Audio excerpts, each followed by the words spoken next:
What you're about to see is a raw, uncut version of my review of the entire Toy Story trilogy. Toy Story, as a whole, in my opinion, is one of the greatest film franchises of all time. And if you want to know what I think if they made a Toy Story 4, I would be pissed. I'm fine with their little shorts, but to make a whole fourth film, I kind of think it's unnecessary. See, it's different with Star Wars, because Star Wars, there are actually novels and events that take place after episode 6. But for Toy Story, it just ended perfectly. You know, it just felt right. So, no Toy Story 4. Please don't milk this franchise. Please don't make a shitty installment to what already is a great trilogy of films.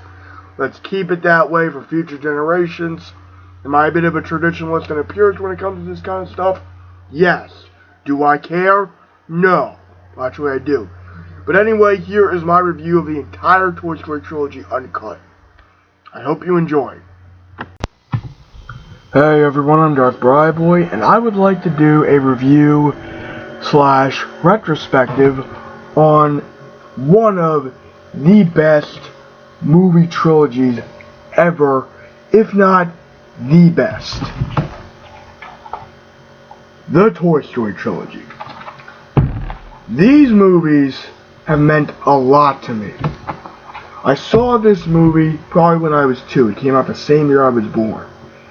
And I fell in love with it. I mean, I watched this thing so many times as a little kid that I wore out a VHS tape of it. That's how much I love this film. It just captured my imagination. It just, you know, the character development, the story, the pacing was all really good. And, like, the plot of Toy Story 1 is this. It's about a kid named Andy. He has a cowboy doll named Woody, and Woody is considered the top dog. He's the favorite of them all until Buzz Lightyear comes in with his spaceship. Woody's like, this is Woody. Who the fucker's gonna replace me? And throughout the beginning of the movie, he's like, you're not. Like everyone, he's moving by the way, so everyone's like, you're not. So Woody's the guy's like, no one is getting replaced. Chill out, people. You're all gonna be fine. Until Buzz comes in, he's like, oh shit, this guy's gonna take my spot. I am pissed off. So he gets RC, tries to knock him off to the desk, misses, and he goes out the freaking window. And then Andy's like, oh, I want to take some of the Pizza Planet. I gotta take this raggedy cowboy doll. Man, I want to take my new Buzz Lightyear. Buzz sees him, he's like, that son of a bitch. And they get into a fight. They go to Pizza Planet. They go to Sid's house. Woody's like, we are in hell. And Sid's room is very much like hell. I mean, Andy's room is pretty much like a toy utopia. It's like, you're loved, you're cared for. Sid's place is like a toy's worst nightmare. There are mutant toys, which are really, really creative, by the way, and maybe a little bit creepy to some young kids, but hey, I saw this movie when I was a little kid, so it didn't scare me. And they're like, oh shit, they're cannibals, and Buzz is like, Woody was like, split up, let's get the hell out of here. Buzz comes to see that he's not really the real Buzz Lightyear, he's just a toy, flies off, hits the ground, arm breaks, kind of loses hope. Sid's like, and then the mutant toys fix Buzz, where he's like, oh, I didn't know you guys were nice guys, but you were psychotic cannibals. Sid comes in, and Sid's like, time for liftoff, motherfucker! And starts raining. Woody's like, Buzz is like, he's like, I'm just a toy. I'm nothing. I'm nothing, man. I'm nothing. Woody's like, you're not nothing. You're the coolest toy ever. Anyone would want to be you. And then you start to see the loyalty and the bond that will last throughout the next 2 movies. The recurring theme throughout. It's the loyalty, you know. And the conclusion of the movie is just really good. You know, it's really exciting, really intense. It really does get that loyalty, that brother-like relationship that Woody and Buzz have. Then, of course, they go back, They get to Woody's place. They get to Andy's house. He's happy. They're like, hey, a puppy! So, what do I think of the first Toy Story? It is a classic. It is a very innovative movie. It was the first computer-generated feature film ever. And not to mention, it's also a great movie, which spawned two of the best sequels ever, in my opinion. So, like I said, Toy Story 1, 10 out of 10. If you haven't seen this, what the fuck is wrong with you? Okay, time for the even better sequel, Toy Story 2. Unfortunately, this is a fucking bootleg, because I got ripped off 3 years ago. Okay, so ignoring that, what do I think of Toy Story 2? Well, it starts off with Rex playing a video game. You know, Rex playing above like your video game, and he gets his ass handed to him, and Woody's going to cowboy camp with Andy. Woody's trying to find his hat. Buzz is like, yo, calm down, man. Bo Peep, who's Woody's love interest, is like, Woody, look under your boot. He's like, Bo, my hat is not under my boot. He's like, just look, okay? And he's like, there's the word Andy. And it's like, and the boy who wrote that would take you with or without your hat. You know, the cute little romance scene. Buster comes in, which is the puppy that they talked about from Toy Story 1. He's hyper, he's crazy, you know, he's like Johnny when he was a baby. When he was a baby hamster. Crazy, hyper, cuckoo for Cocoa Puffs, stuff like that. So then, Andy's all excited to take Woody to cowboy camp. His mom's like, yo, Andy, we're going to leave in 5 minutes. And he's like, 5 minutes, okay. He plays with Buzz and Woody, and then he has his, like, buddy, knuckle pound, we just kick some ass moment. And then he rips Woody's arm, and he's like, just leave him, I'm not going to take him with. And Woody kind of feels a little neglected and abandoned. And he has this great nightmare scene, where it's really visual. It's like, oh, Woody, you're broken. I don't want to play with you anymore. Like I said, the nightmare scene is really creative. Little bit of trivia, that was actually originally going to be used in Toy Story 1, and interestingly enough, that scene, an early version of that scene, was used for the Toy Story video game on the Super Nintendo, which I also own. I haven't played that at all. But then Woody gets kidnapped by a greedy toy collector named Al, the douchebag, and Woody finds out that he was a cultural phenomenon in the 50s, and he's like, holy shit. And the fame starts going to his head. And we got Prospector, that son of a bitch. That manipulative asshole. You know, it's like, how long will it last, Woody? And he's like really debating, like, he wants to go home with Andy. But he also wants to be with the Roundup gang because, you know, that's his crew. That's his group that has been a part of the history of the Sheriff Woody television series. And he wants to be with them. So at first, when he starts talking to Jessie about her life, Jessie's like, you know, Andy, you know, let me guess, Andy's one of the greatest kids ever. And you get this really sad montage, which actually brought some tears to my eyes, because, you know, it was a really sad scene. And Woody's debating, and then he's like, fine with the Roundup gang. And you as the audience are kind of debating with Woody as well. You're like, wow, if I were in Woody's situation, would I stay? Or would I go with this group? Like, if I found out I had this history I never knew about, would I go with them? Buzz comes in. Woody's like, yo, Buzz, how you doing? Buzz is like, come on, Woody, you gotta go back to Andy's. He's like, Buzz, I can't. You know, I got this history with this Roundup gang, and without me, they go back into storage maybe forever. And now it's Buzz's turn to reflect the famous line from the first film. He's like, Woody, you're not a collector's item. You're a child's plaything. You are a toy. He's like, for how much longer?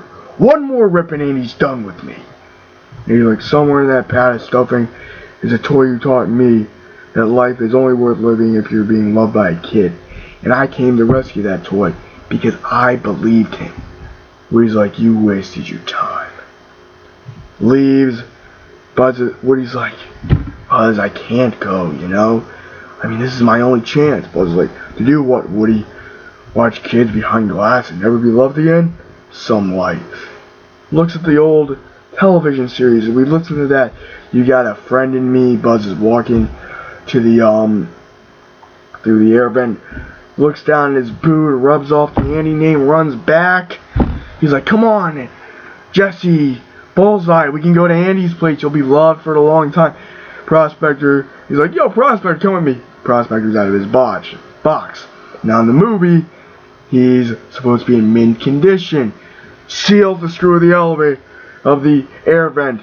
He's like, yo, you're out of your box. He's like, I tried reasoning with you, Woody, but you keep forcing me to take extreme measures. It's like, wait a minute, you turned off the TV last night, not Jesse. Look, we have an eternity to spend together. Let's not start off by pointing fingers, shall we? And it's like, you really are Stinky Pete, aren't you? Prospector, this isn't fair. He's like, fair? I'll tell you what's fair. Spending a lifetime on a dime store shelf, watching every other toy get sold. Well, now my waiting has finally paid off, and no hand-me-down cowboy doll is gonna mess it up for me now. Throws his box in.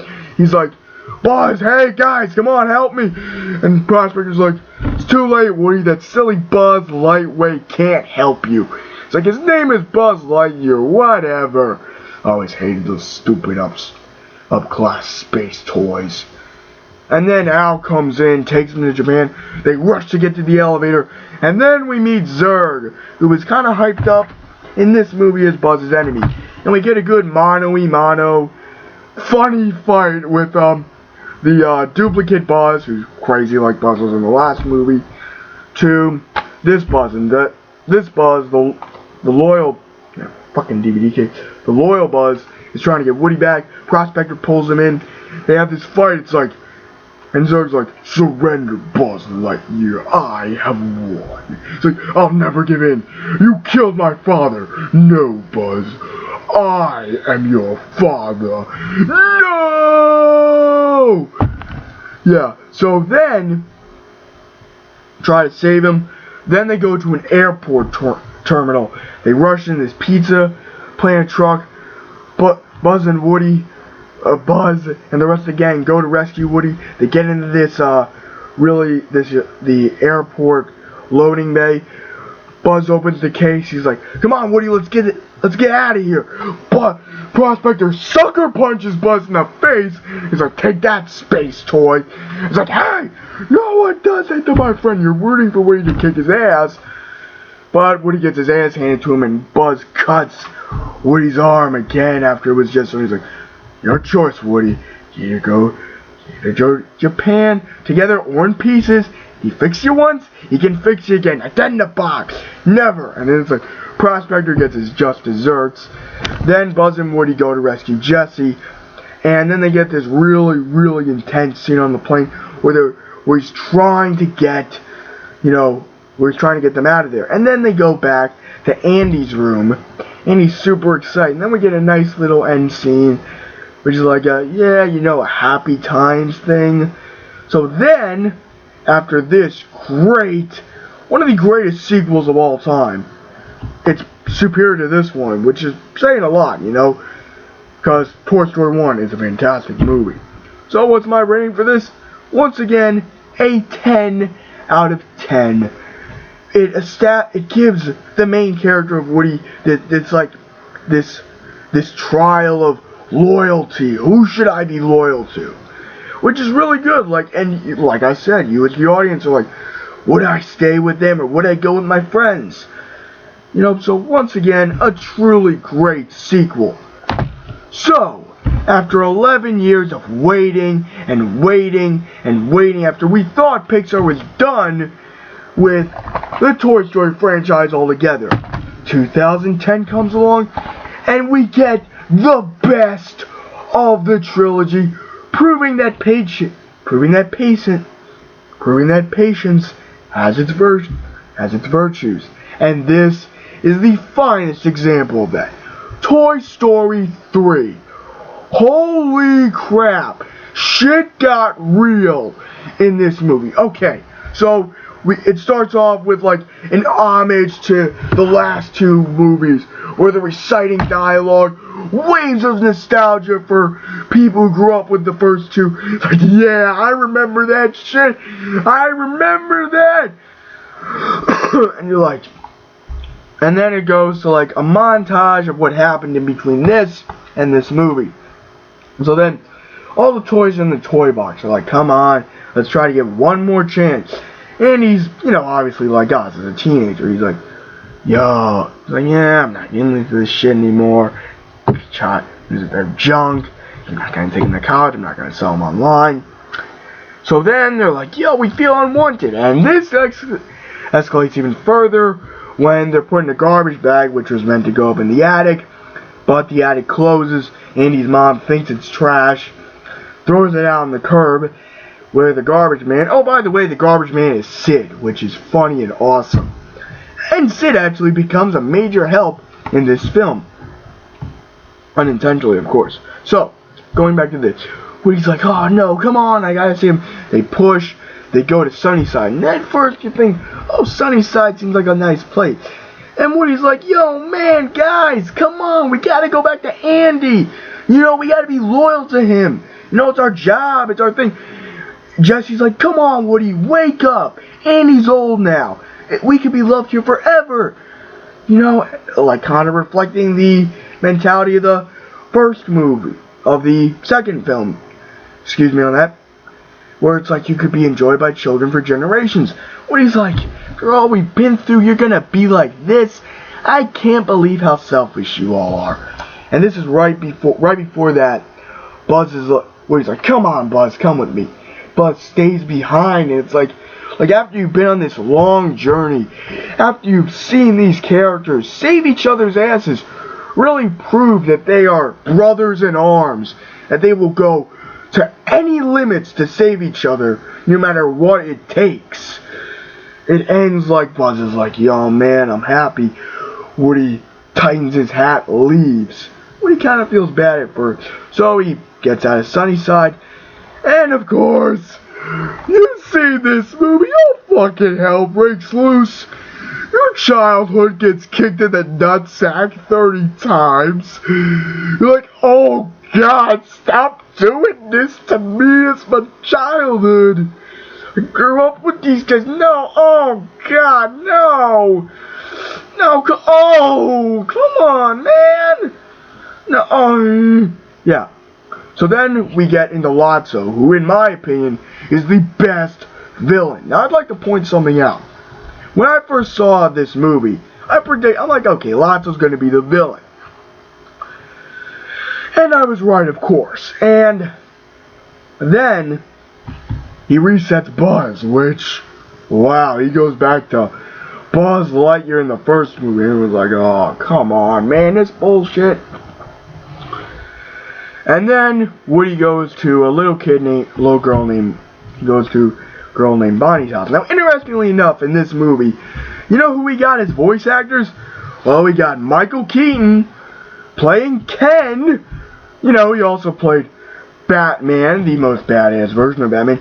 We also got Timothy Dalton playing Mr. Pricklepants, who played 007 Bond, James Bond. It's kind of funny they played this little innocent kid character, because let's be honest here, if you've seen the Dalton Bond movies, he played at the time of the 80s the most hardcore version of 007. Like, he will light your ass on fire, playing like, I'm trying to stay in character. It's like, wow, that's pretty funny. So then we get to the sad story of Lotso, which actually was an early draft of the first film. And you start to see parallels between Woody and Lotso in so many ways. Like, Lotso in this story was just as loyal and determined as Woody to get back home.